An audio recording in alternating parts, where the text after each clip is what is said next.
Reading with your kids. Hola, ni hao, konnichiwa, assalamu alaikum, shalom, mahaba, ciao, bonjour, namaste, jumbo,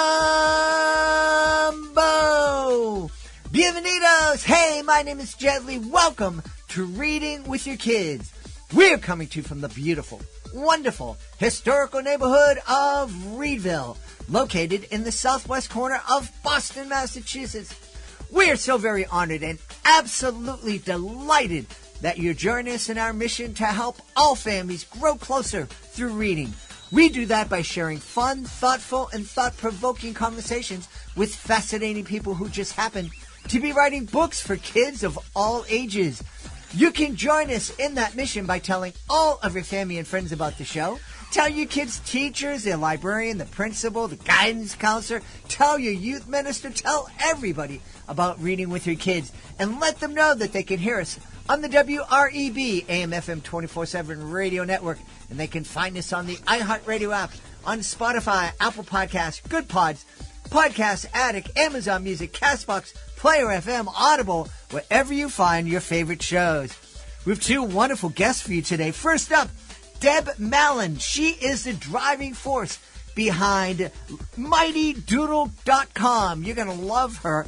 And later in the show, we'll be meeting the very exciting Lacey C. Clark, joining us from Nairobi in Kenya. This episode is brought to you by The Mystery of Mystic Mountain, a great middle grade novel by Janet Fox. Becca Soloway's perfect summer goes up in smoke when her mom flees a looming divorce by dragging Becca to a Montana resort. To make matters worse, her mom's hasty booking lands them not at a luxury spa, but at an aging dude ranch called Far Away. Becca is miserable until she meets the wrangler's son, John, who shows her what might be the first clue to a century-old mystery, the lost treasure of a Robin Hood-like outlaw known as Pearl Handle Pete. You and your kids are going to love this book, The Mystery of Mystic Mountain by Janet Fox. It deserves a place in your family library. Hey families, would you like to share a miracle with your kids? At the Wolf Conservation Center, hope was fading. The endangered Mexican wolves dreamed of a pup, but none had come. Until one tiny miracle changed everything. Meet Trumpet, a real-life wolf pup whose incredible birth brought joy, hope, and a lesson in conservation. Trumpet the Miracle Wolf, written by Leocadia George, is a heartwarming true story that will inspire your whole family. Teach your kids the power of hope, love, and protecting endangered species. Get your copy today and join the wild adventure.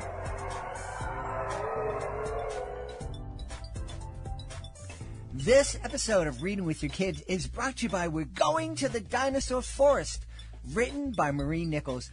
Marie Nichols was recently on my Connecticut Book Festival's podcast, and what a delightful woman.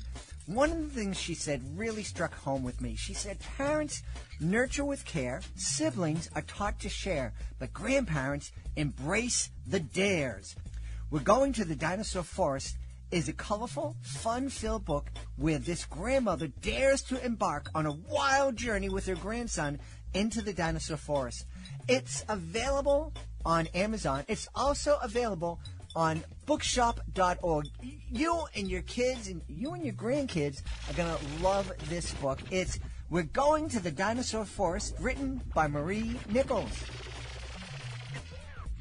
My friends, we are in for a treat. You missed maybe 10 minutes of great conversation that our guest and I had before we hit record, but I think we're going to fill up this time with some really meaningful conversation as well. Our guest is the founder, CEO, driving force behind MightyDoodle.com. Please welcome to the show, Deb Mallon. Hey, Deb, how are you? I am well. How are you? I'm wonderful. I just was on MightyDoodle.com, and it seems really cool. This is an AI tutor learning kind of experience? It is. Mighty Doodle is an AI-powered virtual tutor that works with first through fourth graders, Mm-hmm. parents on the parent portal, to reach and teach all children how they learn to read, write, and spell. That is it in a nutshell, aside from the mobility or movement and mindfulness that we integrate into our program too.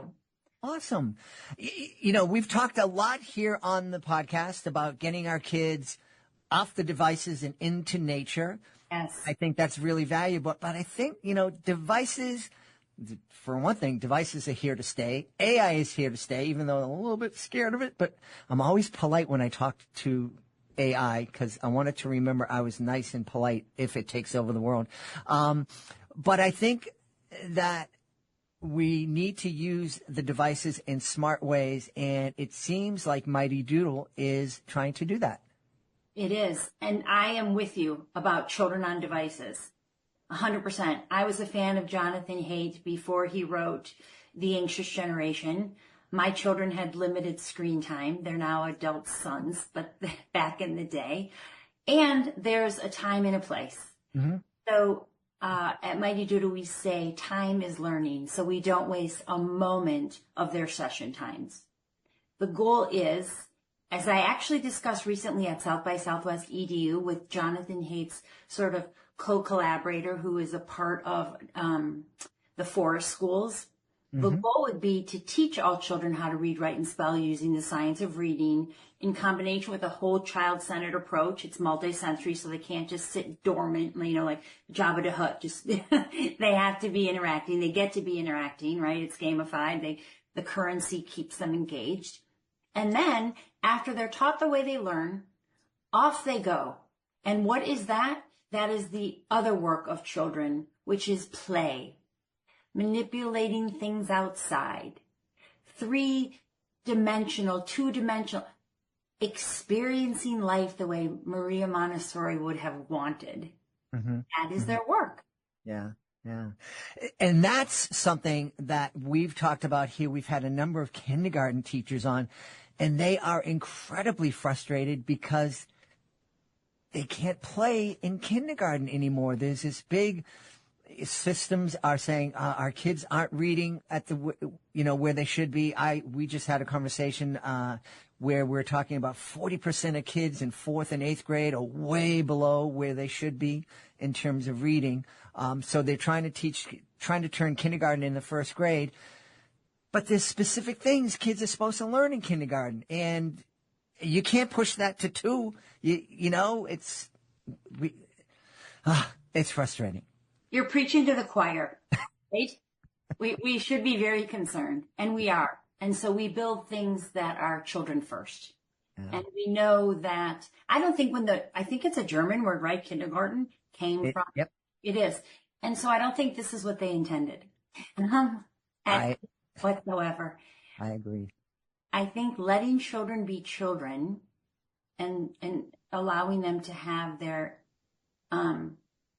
intellectually curious minds lead the way of learning. And in 1st grade, when they're ready for Mighty Doodle, we have a checklist for parents to, think critically. Is this the time for my child, or is this going to be A, not a good time and harmful, or B, something I want but isn't necessarily what my children is ready for and want? Mm-hmm. Maybe those sound very similar, but truly look at the questions and then say, maybe my kindergartner is. Maybe my kindergartner is ahead of grade level and is hungry for this. Or maybe, as is directed, it's 1st through 4th grade. Right. Yeah, my kid was somebody who was reading in kindergarten, unbeknownst to me, because he wanted me to read to him, and then his kindergarten teacher thought, yeah, he's reading to the class. But I think both are good. Yeah. I think if you were to think of 1st through 4th grade, there's a place for the Mighty Doodle tool, of course. That's teaching phonemic awareness, the foundational skills needed for decoding and encoding, which is just basically the symbols and the sounds and the sounds and the symbols, right?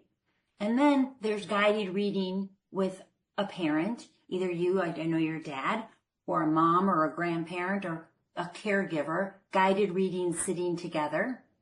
And then there's the independent reading that a child begins to do as early as, a toddler or a baby. Have you ever seen the babies holding the little board books and they're doing and they have the voice intonation, but they have no idea what they're saying? That's a pre-literacy skill. Yeah. So allowing them to evolve naturally while giving them the foundational skills is important. Yeah. I'm kind of jumping around here, but one of the things that I'm most excited about after visiting mightydoodle.com is that parent portal that allows a parent to see how their kids are doing. One of the things that I've learned in the past couple of years of doing reading with your kids is that our education system set up so that kids learn how to read between first and second grade, or first and kindergarten and second grade. And then they read to learn at third grade. And if they're not on reading level, they're going to be left behind. And there's a lot of parents out there that aren't aware of that and aren't aware if their kids are struggling. Yes. And I think that's you point out something really important. First was the reading test scores that you mentioned, children not at grade level. I mean, we're creeping up to the 60s, mid to high 60s of children that are not at grade level. I appreciate you calling attention to that. And then the second thing about parents being concerned, because in third grade, yes, children go from learning to read to reading to learn. And that's not a conference any parent wants to be at, the middle of third grade or the spring, like right now, your child's not reading. That is a aha moment that you wanted to be identified in first and second grade. So the parent portal is there for a couple reasons. Number one, I wanted printable flashcards. And so on the parent portal, parents can print the flashcards for months of progress, the words they struggled with months ago, weeks ago, days ago, just the days. They could be on a vacation somewhere, could be at grandma's, print them all again. So that was really important. That's not on the screen. That's just something you can toss in the car while you're sitting somewhere cozying up and reading books. You could review the flashcards. But the other really important part about the parent portal is that it allows all kinds of parents to check the data. And as is often the time with reading, writing, and spelling, and kids have light bulb moments, so you see hockey stick growth. Our students scored up to 4 times better on national standardized testing scores in 6 months, right? And so when that happens, a parent can print the progress and walk in to the school and say, hey, appreciate all you've done for student Sam. And here's what we're seeing now. Is it possible that he should be in this group or that group? He's had an accelerated learning experience. So that helps a parent. If you think about parents, 3 kinds of parents, I know you know all of these parents, Jed. You have the helicopter who's going to look on that parent portal and drive, and it's going to be a topic at dinner. And I hope and I pray for those parents they run out of gas, because that's a lot for a kid and for any child. Then you have after the helicopter, you have the sergeant who comes in. You will read. You will do my, and that's a scary kind of thought, right? Because you can't engage with children on a power struggle. Reading is a beautiful, special time, and we want it to remain so. And then the last level of parent you have is a facilitator. And so the facilitating parent may say, as they're reminded in the emails that are automatically elicited to parents, be sure to look at the parent portal with your child and identify with them. Look at the growth. Look at the success. Look what you've done, right? Because at Mighty Doodle, and me as an educator for 35 years, and I think you as a dad know, you don't own your children's outcomes. Early on, they own their outcomes. We read a book together. You read a book. Look at how beautifully you're reading. How do you feel about your reading? So engaging children to look at their progress and own their success is part of the process of building not just more resilient children, but more confident children. I mean, I remember the day I learned to read. I felt empowered. I didn't even know that word meant at the time. But that was like comparable to getting your driver's license. Wow, look at this. I have the world at my feet. Yeah. Yeah. What inspired you to create Mighty Doodle? Oh, that's a great question. Thank you for asking that.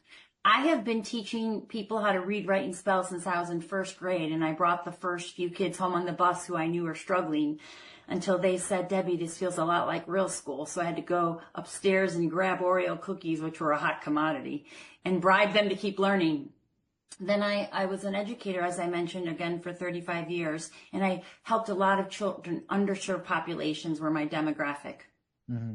That morphed into a private practice where simultaneously we learned that our youngest son, Jeremy, who's been at some events with me and very public and generous about sharing his struggles with dyslexia, dysgraphia, and attentions in his deficit.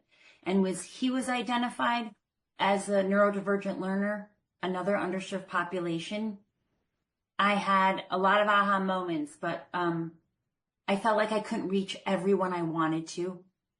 I was saving one child at a time versus saving busloads of children at a time. So I wanted to deliver me as a tutor to all the Jeremys in the world, and our buy one, give one model, also really a core value of ours, is to help all underserved children. So buy one, give one. You're buying a subscription for yourself and also for a family in need? Correct. So we will be partnering, and we continue to partner with nonprofits. The interesting thing is, and I'm really proud of this, when you download Mighty Doodle, you are allowed to have 3 children playing at once. So if you're a family of 3 and the dice were rolled and all 3 of your children are struggling, or one of your children is struggling, the other 2 need a boost, or whatever the situation in your family is, you have bought a subscription for 3. And that year's subscription then affords another family of anywhere from 1 to 3 children access to Mighty Doodle, the parent portal, the printable flashcards as well. Oh, that's even better than I thought. Well, good. That's good. That's what we want. Well, I do love this. I think there are kids that are just would just blossom with this. My kid, my son is now in his 30s, and he loved the devices. We had learning CD-ROMs, and he would just gobble them up, and it really helped his progress. My daughter didn't love it so much, and she just loved the being with us and curling up and reading together. My son did that too, but my daughter was like, a little bit of the computer, that's fine. I want to do something else, which is ironic because she got her degree completely online. But I think that there are kids out there that would just eat this up. Yeah, they are. And the good news is we have the ability with technology for good, AI for good, to reach and teach all children how they learn wherever they are. Yeah. So neat. Yeah, because I'm imagining a kid could do this in Australia or England. Right now, yeah. Well, we've had requests right now. We're the U.S. and Canada only, but stay tuned because we hope to be in more countries soon. What about kids? You mentioned dyslexia, dysgraphia. How specific is your technology able to kind of recognize that this kid is struggling and put him on a kind of a different pathway that's going to help? Yes. So that is the power of AI. Let me rewind and first say, as I developed this, it became very clear to me, and many educators I think would realize, nobody is harmed by having the science of reading and a whole child-centered approach. Just like you don't have to be diabetic to benefit from the Mediterranean diet, right? Mm-hmm. And so I think, well, these children were not an afterthought. Let's say that. We developed this with them in mind versus big companies that build, right? And then say as an afterthought, oh, how do we make this applicable for all children, neurodivergent children? We built it for everyone, right? Okay. Children with attention deficits sometimes need a little movement while they learn because it's intense, and we like that. We're compassionately relentless. But who doesn't need a little movement while they're learning? I'm not talking about frenetic movement, but if you look at adults in a meeting, sometimes they're got to get their wiggles out, right? Yep. So we took that into mind. The science of reading, which is just now being pushed forward through the state levels, which I really like because of the dismal reading scores. So every child benefits from learning ink, ank, onk, unk, all those phonemes, versus CK comes at the end of a word after one short vowel, right? So I had a son who read out of the womb. He was grabbing, our own Vince Flynn when he was in middle school books, right? And all of those books in Shakespeare. So he was good. He was set, intuitive, knew those things. Our middle son, he benefited from learning those rules. The fizzle rule, you double the F, the S, the L, the Z at the end of a short word after a short vowel. And our son with dyslexia, he would never be where he is as a thriving adult without having access to this. So they all benefit. All children benefit from the same sort of approach. Yeah. I love that. I don't know if you were around during the pandemic, but I really wish my wife had access to this. She was a special needs teacher throughout the pandemic. And what a nightmare it was. First she had to learn how to use Zoom, and then she's trying to teach the way she would teach in person through the screen. There was one image that I saw on social media. It was when schools went hybrid and half the kids were in the classroom and half the kids were at home, and they'd switch. And there's a teacher at her desk behind her laptop, and none of the kids can see her. And all the kids that are in person in the class were sitting at their desks at their laptops. And there was no interaction. I'm just like, this isn't the way people are supposed to learn. And I agree. We put a lot on our educators, right? Oh, yeah. And I think ultimately the other part about Mighty Doodle I really love is that this is about a collaboration, right? It's what we do at home in conjunction to what they're doing in school. Mm-hmm. And we're team child. We were only available in schools, actually, prior to the pandemic. This pivot to the home app was based on demand. Mm. Parents were looking for tools and wanted to be empowered. Mm-hmm. And so a gamified, when we started this 10 years ago, gamified ed tech using AI was what is that, right? Now AI is just a marketing term, and soon it won't even be used because everybody assumes AI is just what's being used. Right. It's the combination of a whole child-centered approach and the technology and the science of reading that comes together. Yeah. Will help children read and succeed in Mighty Doodle. It's obvious to me that there's some parents out there that could just kind of say, oh, you have Mighty Doodle, I don't have to get involved. But it also seems that parents can get really involved in helping, being with their kids as they're on Mighty Doodle. I don't think it's something that you intend to substitute for a parent's involvement. No, never. That's not the goal at all. In fact, the other image that we've seen, which I love, is a parent is doing their work on their laptop, and the child is playing Mighty Doodle next to them, right? We're both during our work. Mm-hmm. Or they're preparing dinner. Dad's at the counter or mom's at the counter preparing dinner. The child is using that time to play Mighty Doodle while still having that quantity time. Yeah. Right? The lap time is quality time. Mm-hmm. Reading books with your child is the best quality time. Mighty Doodle is a good use of children's time. While parents are present, or if they can't be present, rest assured that their child is learning to read, write, and spell. Yeah. Now, this is something I'm just anticipating a parent out there thinking, I don't think this way because I'm so old, but we hear a lot about data security. And now there's a lot of kids, your AI is going to know a lot about your kids and your family. How do y'all keep that stuff secure?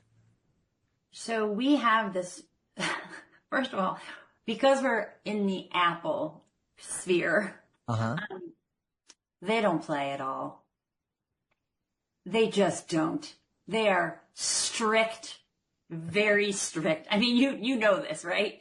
They have guidelines in place. They don't want problems. And on top of that, we are ourselves always putting children first and integrity and protection. Mm-hmm. At no point will I see a child's name in their progress. We were in schools that was FERPA compliant. Excellent. We will continue to be vigilant. That's what I want to hear. That's what parents want to hear too. Can you tell us the price of a subscription?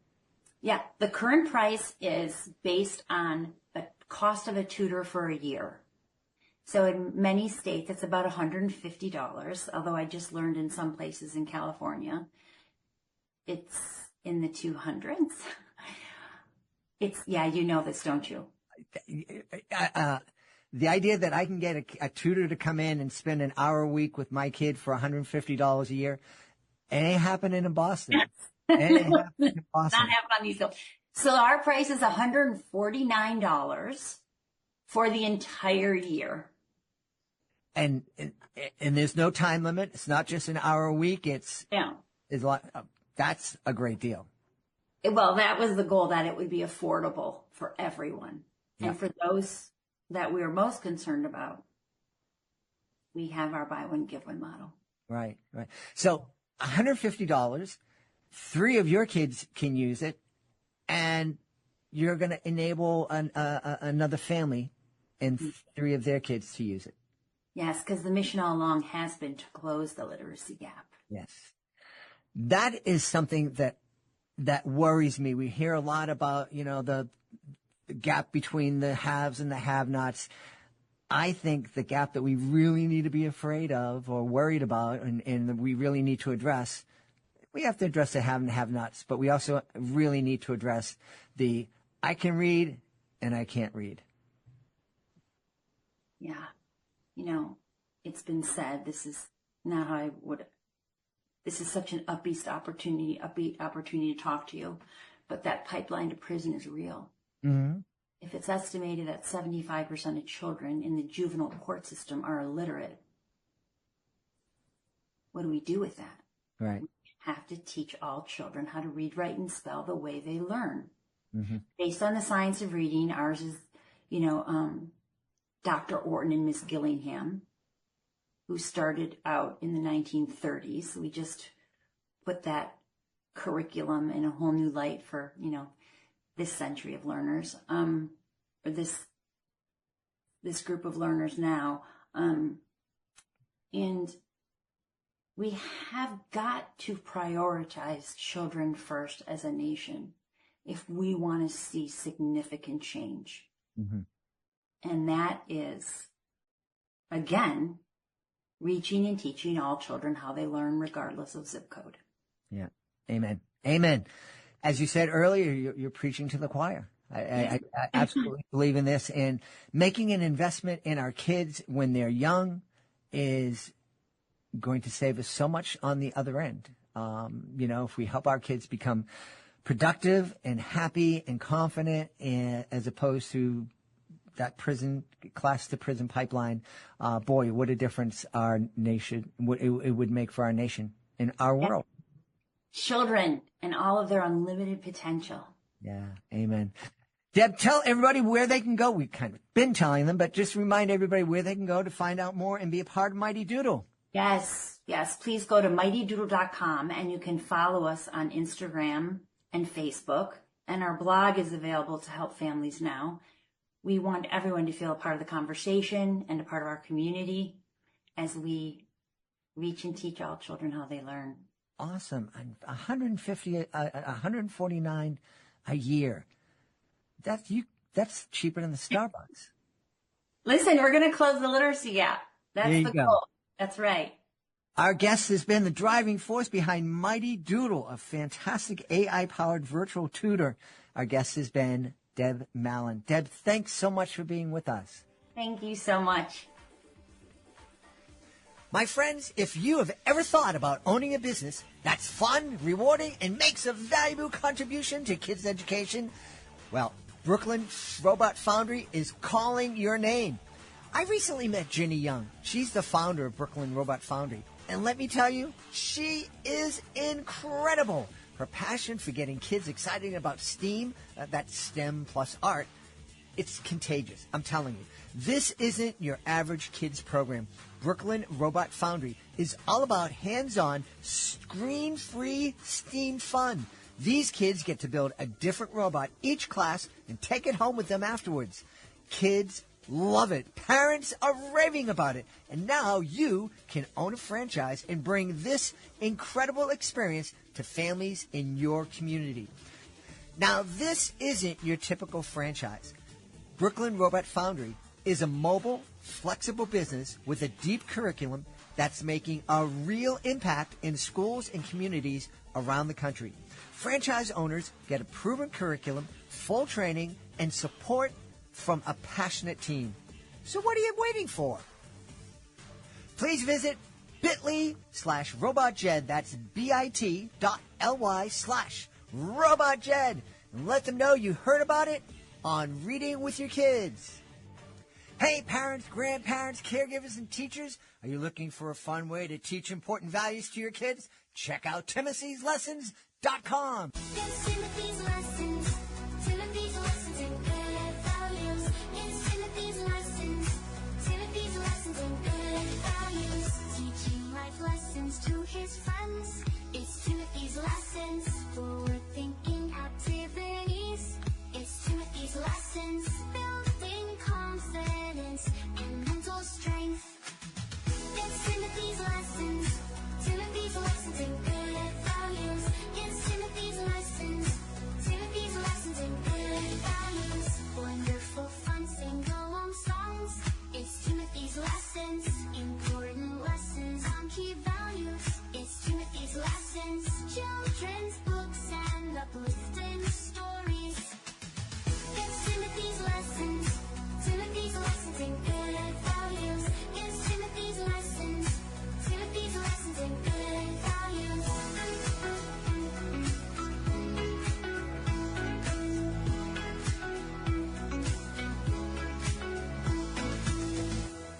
Check it out today, Timothy'sLessons.com. Hey, my friends, would you like to bring a little warmth and magic into your home? Let me introduce you to Welsh Mountain Candles, hand-poured on a working Amish farm in Lancaster County.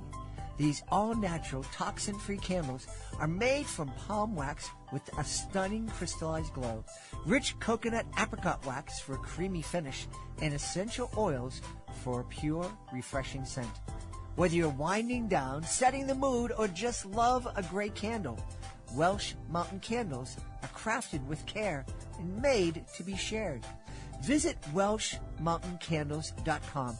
Use the promo code JED10 for 10% off your order today. Light up your home with Welsh Mountain Candles, where every candle tells a story.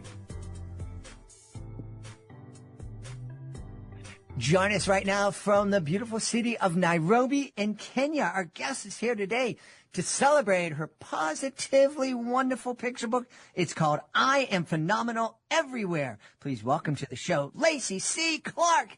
Hey, Lacey. Yay! How are you? I'm good. I love the intro. Yes, Oh, I'm great. Thank you. You are welcome. Lacey, when she sends me letters and requests, her name is capitalized and there's an exclamation point at the end of her name. And so I hope I did it justice. You did. Excitement. It's excitement. It's life. It's all of those great things. Yep, I got it. Excellent, excellent. And Lacey is colorful. She has her Thank you. colorful beads in I do. her braids and a really unique pair of glasses. That is, you stand out in a crowd. Thank you. I appreciate that. So tell us about I Am Phenomenal Everywhere. Awesome. Thank you for asking me. Thank you for having me, by the way, as well. You're welcome. Yeah, so I have, my life is pretty unique. I lived on 5 continents around the world and I'm a creative person. So you see all the color and things going on. I'm a creative person. I was born a creative person. I went to school for creativity. high school, Kappa in Philadelphia, and I went to NYU, storytelling film. So like my life in short has been about creativity and color and life and storytelling, etc. And so I have traveled the world and I wrote a solo play called Phenomenal Everywhere. It's about my life as a woman, as a Black woman, traveling the world, living around the world, and my experiences in that experience. And so I evolved the show, the solo play, which is the show, to a children's book called I Am Phenomenal Everywhere. And so that's how it came about. And it's about my life basically as a young person, like my insecurities I dealt with as a young person, and like learning how to, claim who I am, but also travel and see, and have reactions and all that kind of great stuff. So that's Awesome. Thank you. I have to ask which continents you lived on. We've been downloaded to every continent, including Antarctica.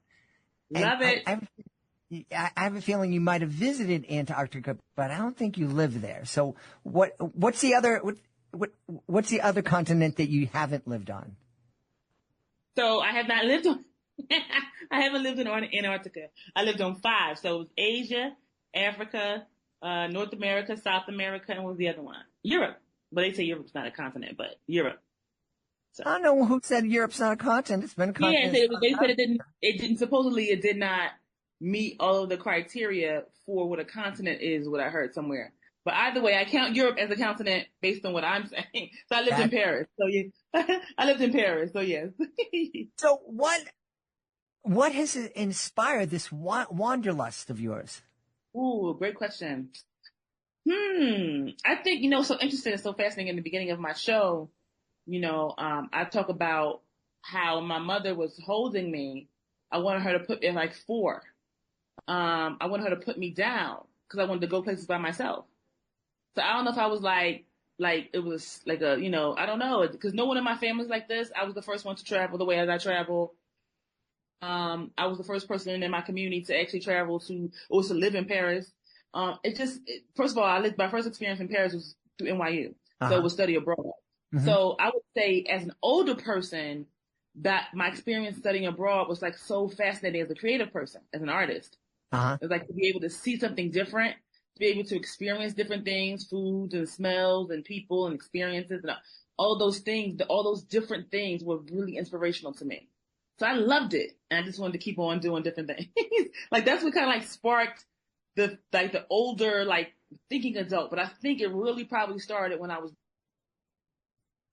with the idea of just wanting to explore. I always had the idea of wanting to explore. And I think it was because my mother took us to the library often and I reread books. So I guess it opened my mind to wanting to see other things. Yeah, that's so important. One of the things that I do when I'm performing at a library is just talk about the fact that the library is this place that can transport you to different places around the world. It can take you back into time. Children's books are my favorite. I'm an older person, but I love children's books because they can explore so many things in such simple ways, and you're 100% right in terms of place, in terms of like, fake worlds that you've made up or imagined worlds, or worlds that you think of, or worlds that really exist, and the authors play or on that idea of that world. I just think it's so fascinating. I love it. That's why I became a children's book author. There you go. Because I just love it. I love creating worlds. And I love experiencing the world as well. So. Absolutely. And, it sounds like you are experiencing the world the way I like to. We did a trip to Scotland and Ireland in the fall. We went with some soon-to-be family members. And we took one of those escorted bus tours, and we saw everything. But we didn't meet anybody really, the people who are on the bus with us. And typically when I'm traveling, whether it's to do my show somewhere or, I love being with people. One of the first things I do when I go to a city is not, jump to the museum. It's let me go to the supermarket and see what's going on here. Oh my God, me too. We're same page because I love the supermarket as well. The supermarket is such a great place to find out culture. Mhm. And it's like, the fact that you said that, like, we're on the same page for that. Yeah. No. So when kids are reading and families are reading, I Am Phenomenal Everywhere, what's the story they're going to experience? Great question. So, you know, as a person growing up, I had a lot of insecurities, you know, as a bold, I was always color, you see the color. Like I was born like bold. I was born kind of big and born, you know, with a lot to kind of like present. So I went to theater and film and all that. That's why I said I've been a creative person forever. But I think, I didn't know that my way of being was okay at the time because the rest of my classmates and my peers were doing what everyone else was doing, as well as my teacher wanted me to do what everyone else was doing. But I had this thing in me that was like, you know, I have questions to ask. Why is that the case? Why is this the case? Why is that the issue? And so the story really is about this, you know, spunky girl who doesn't quite know that she's different, and she learns about her difference as she travels the world. So she goes to 3 continents and 3 countries. So she doesn't go to all 5 but I lived on. But she goes to 3, and each country she picks up a part of why she's phenomenal. And so I think the intention of the book is to really help all students really, or all children, to really just tap into what is unique and phenomenal about them and be able to celebrate that everywhere. That's why it's called Phenomenal Everywhere. Yeah. Well, I love that. What a great way to experience a book. I'm thinking after I read this, I would want to sit down with my kids and say, I think that this thing about you is phenomenal. And I'd even invite the kids to say, what do you think is phenomenal about me? And just have a phenomenal night being phenomenal with each other. Why not? Why not? I love that. I think that's cool because I think that, you know, exploring that reality with kids is so important. I think so many times we look at, well, the culture looks at how bad kids can be or the things that aren't so great. But the things that are great should be elevated and lifted and celebrated. And you know, and so I think that the idea of a phenomenal night is cool for kids. Yeah. So tell me, Lacey and I were talking before the show, and I shared the story with her of being in Bologna, Italy at the International Children's Book Festival with a number of authors and publishers from Africa, from all around Africa, and especially from Kenya. One of the things that was interesting was, you know, I know that there's a very strong tradition of oral storytelling throughout the continent, all the different countries. But one of the things that the publishers were saying is that while they have this strong oral storytelling tradition, they don't have as much of a tradition of reading together as families. And I was wondering if that's something that you've noticed in your time in Kenya, and if you had, what do you think about it? I mean, I think that the access to books and things are usually books that, well, a lot of people have access, especially books and people and stories that look like them. They don't have access to that. But books, a lot of places in Kenya for sure. There's bookstores all over. There's, you know, schools, etc. In terms of the idea of, I think the thing that we know, being from the States, sitting around now, it's time to read. I don't have friends with children to know things about families, but I do know that books and experiences with books and literacy is pushing a lot of organizations. And actually, I'm about to fundraise for a couple right now to give books away for free in Kenya. So I'm excited about that, especially girls. Yeah, that's fantastic. Tell me, you've lived all over the world. Is there a place that that is on your bucket list that you're going to spend some time living? Yes. So this is a newer. What's happening is a newer thing happening with me. I'm actually evolving and growing as we always do. We evolve and grow if we're open to it, right? I am going back to Asia at some point. I was in Asia for a while, and at the time, I was like, I love Asia, but then, and this is the whole continent, but the many places I've been, I like the vibe of Asia. I was like, oh, I'm far away from my family, but I'm trying to figure out how to way to get my family with me. So because before it was just like, I made that decision based on distance because it was super far. Sure. You know, it's super super far from the state, like, the travel time. But at that time when I was going, I did not care how far it was because I loved it so much. I literally I was in Thailand, for a year. But I kept going every year for quite some time, for longer times. So I think I started out with like 3 weeks and then, 3 weeks and then 2 months and then 3 months and then the whole year. So that was like 4 times. So I was like constantly in that neck of the woods. So to answer your point is I'm going back. The question is now bringing my family with me. That's a new phenomenon because usually it was just me and me people connecting with folks or having friends, etc. Wonderful. Well, that's really exciting. I am hoping to get myself over to Asia at some point. My beautiful wife is not feeling the 27-hour flight or whatever it is. That flight is no joke. Well, I told her, I said, you break it up. We can go You break it up. That's how you deal with it. Hawaii, go there and stop in Guam if we need to. Yep. That's how you do. You break it. And even on the plane, you can break it up. I mean, one of my strategies that I was doing when I was actually traveling that long, I would not sleep because ultimately, again, you have to flip your sleeping schedule, right? Because the time zone. So one of the things I did, I just did not sleep for like 2 days to keep myself up. So when I'm on the plane, I'm like totally tired. And I'm like knocked out on the plane. I don't drink or anything, but like, just I would be up a bit, but I would be tired enough. So when I got to Asia, I still had a lot of like energy left because I was sleeping a lot on the plane. That's one of the ways to actually handle it, but it is a really long flight for sure. Yeah. We've hosted international kids here in our home and, a lot from China. And, one of our Chinese daughters in particular, when she comes here, she's sleeping for 3 days after. Right. Wow. I mean, it took me about a week to like totally adjust because again, like I did my little 2 days before I went, but when I got there, it's still different because you're not really right because the sun is too bright. It's just too bright. It's like, I can't even like really see, you know what I mean? Like I have to wait. So ultimately at the end of the day, like it takes a while. It definitely. And I just kind of like let it flow and just know that though, if you're going to be there, you need to give yourself time to relax and like really sleep and just relax and readjust at the time zone. And also, I realized that you can take melatonin as well. Now she's probably a little bit for adults. Yeah. She's the sleep pattern as well.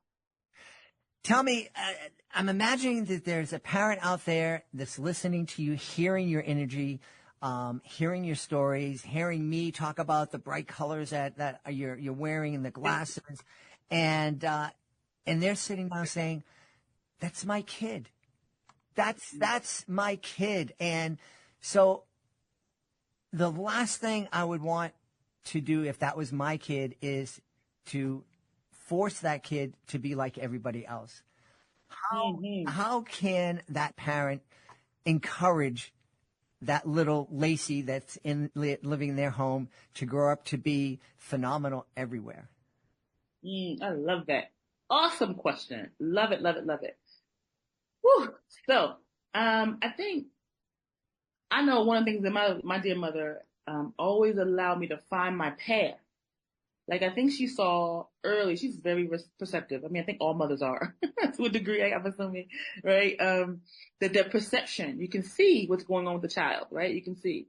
I think early on, she was able to see that there was something that I had a desire for. I think for me, it was about speaking and like being vibrant and colorful, even in presentation at an early age. And she encouraged that. So I ended up going to performing arts high school and performing arts after school program early, like at 6, at 7.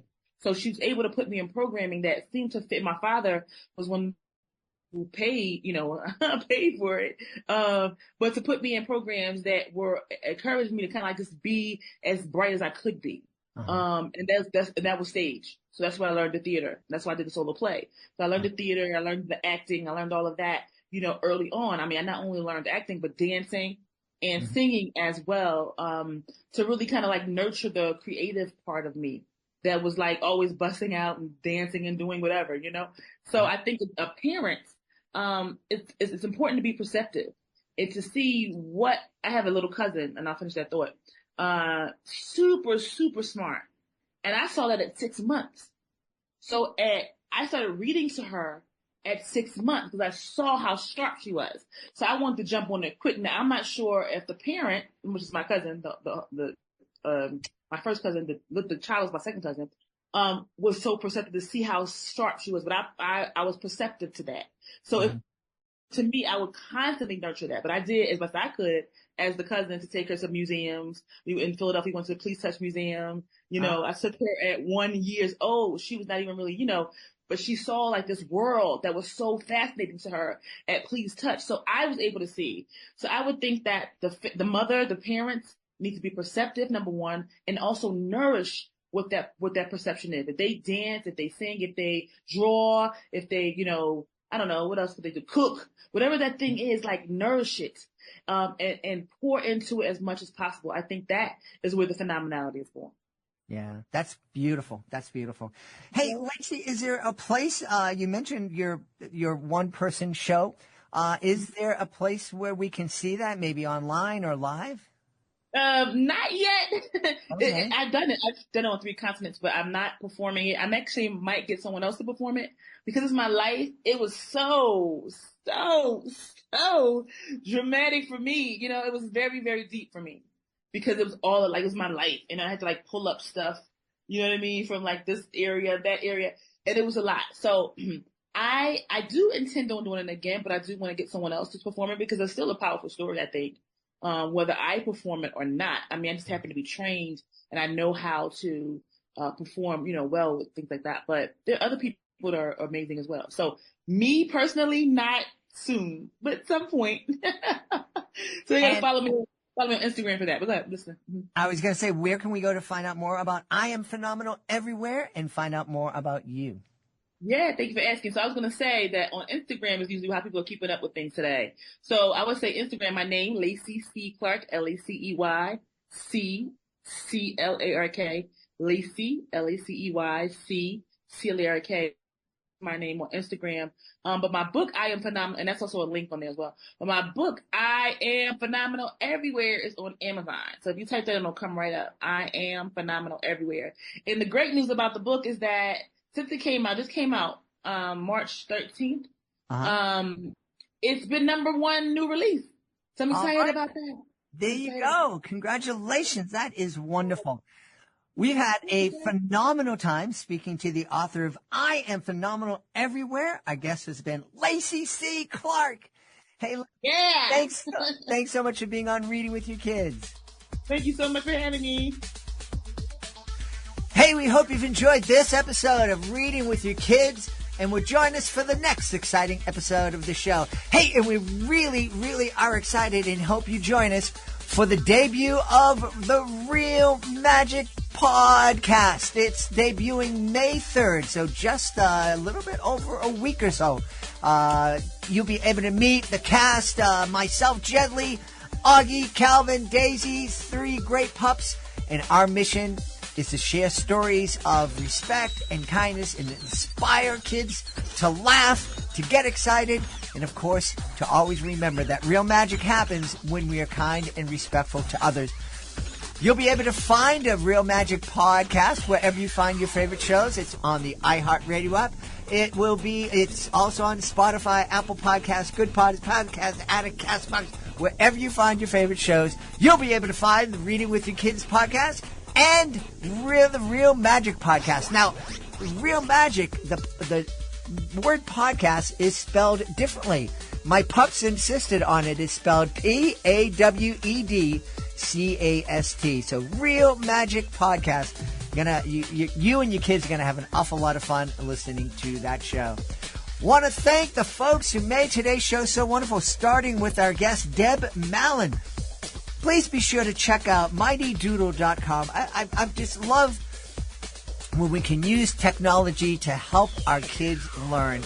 And I think parents being involved and invested and on top of their kids' education is so very important today. So please check out mightydoodle.com. Also want to thank Lacey C. Clark. Please be sure to check out I Am Phenomenal Everywhere. I want to thank my phenomenal team, and they are everywhere.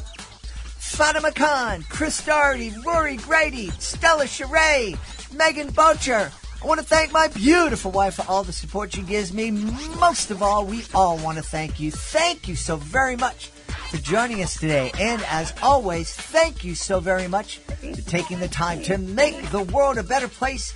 And you do that every time you read with your kids. I'll be looking for the next episode of Reading with Your Kids.